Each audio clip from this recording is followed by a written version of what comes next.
dezenas de milhares de pessoas foram resgatadas. Crianças, idosos, enfermos, bebês de colo, que foram resgatados da morte, num esforço de todo o Rio Grande para preservar a vida.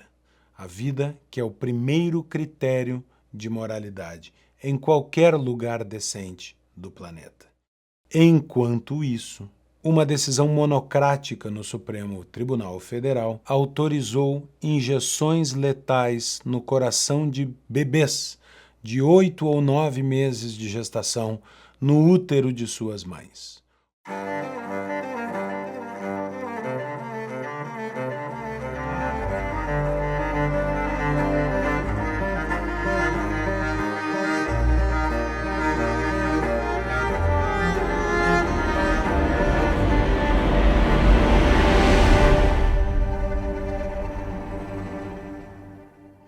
A crise do Brasil, assim como a crise de todo o Ocidente, é uma crise primordialmente moral.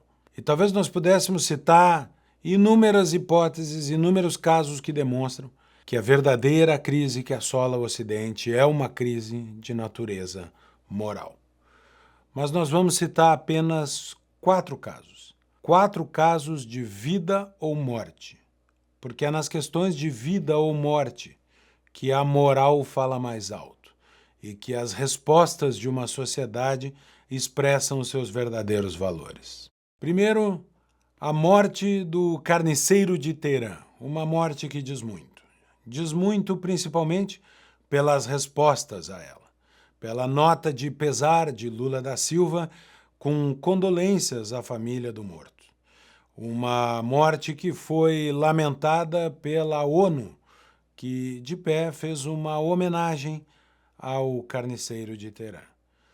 Enquanto vivo, o ditador do Irã, que é a segunda pessoa mais importante, atrás apenas de Ali Khamenei, o líder supremo religioso, perseguiu minorias e participou de julgamentos religiosos que resultaram na execução de mais de 5.000 pessoas.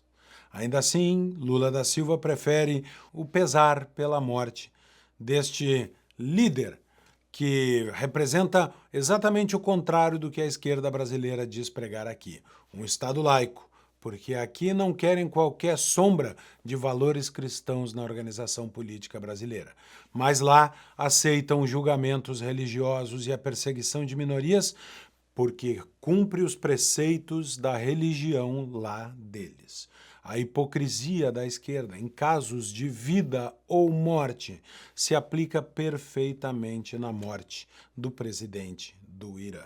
O Brasil inteiro, que poderia ter visto o Itamaraty fazer uma notinha protocolar dizendo da morte de um chefe de governo em outro país, o Brasil inteiro assistiu o presidente da República não perder mais uma chance de se aliar ao lado errado desta nova Guerra Fria que estamos vivendo. As nossas condolências vão para as vítimas do carniceiro de Teherã. Mas esperar o quê de Lula da Silva, que já tinha dito que ainda bem que veio a Covid para mostrar a importância do Estado. Quando eu vejo, sabe, essas pessoas acharem bonito que tem que vender tudo que é público, que o público não presta nada, ainda bem que a natureza,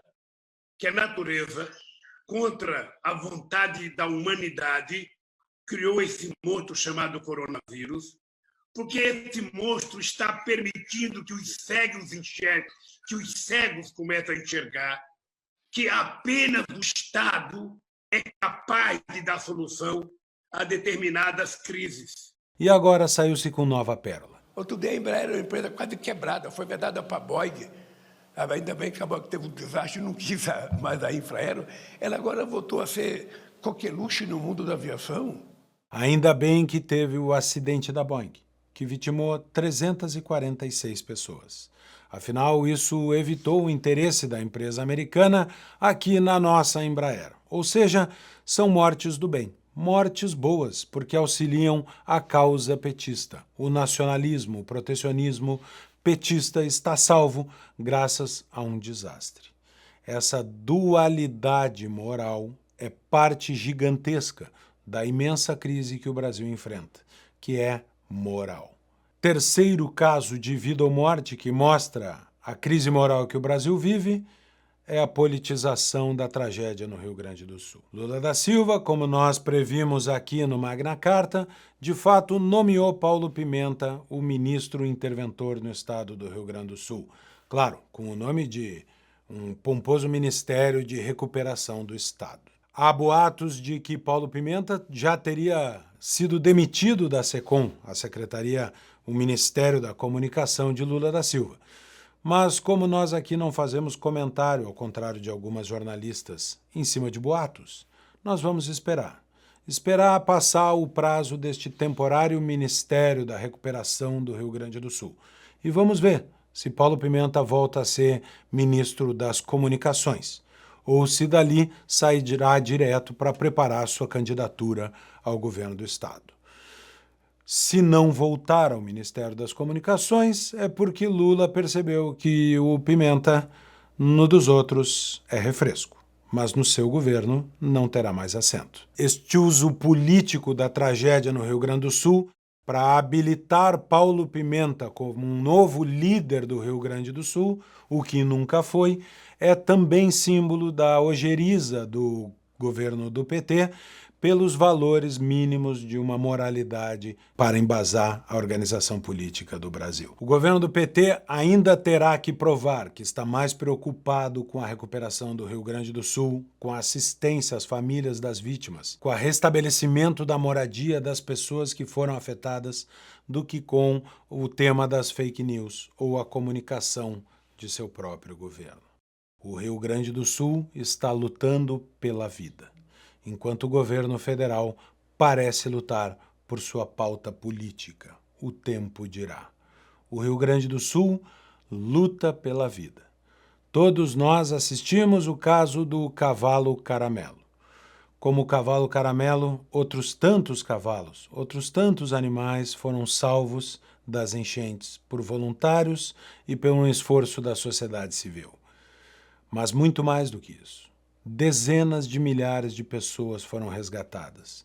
Crianças, idosos, enfermos, bebês de colo, que foram resgatados da morte, num esforço de todo o Rio Grande para preservar a vida. A vida que é o primeiro critério de moralidade em qualquer lugar decente do planeta.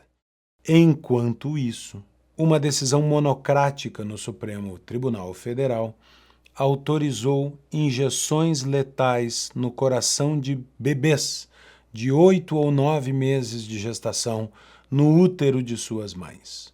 Para que o medicamento seja mais eficaz, o médico que faz aborto também pode injetar a digoxina diretamente no feto, visando o corpo, o coração ou a veia umbilical. O cloreto de potássio também pode ser usado para induzir a morte fetal mais imediatamente. O feto geralmente morre 24 horas após a injeção de digoxina. Se o feto não morrer dentro de 24 horas, a injeção poderá ser repetida. A morte normalmente é confirmada por ultrassom antes do início do parto. O contraste não poderia ser maior. A crise moral não poderia ficar mais evidente do que vermos enquanto um Estado se atira às águas para salvar vidas, enquanto nós assistimos o empenho de resgate de pessoas, enquanto nós choramos todos os mortos da tragédia no Rio Grande do Sul, nós vemos uma única caneta do Supremo Tribunal Federal autorizando o assassinato de bebês de 8 ou 9 meses na barriga de suas mães. Ou a vida é sagrada e ela deve ser preservada por todos nós, ou a vida humana não vale nada. Nós acreditamos que a vida humana é sagrada e que ela deve sempre se sobrepor e ser protegida, ao contrário daqueles que produziram um ditador carniceiro homenageado, uma tragédia de avião celebrada, uma catástrofe explorada e crianças sacrificadas.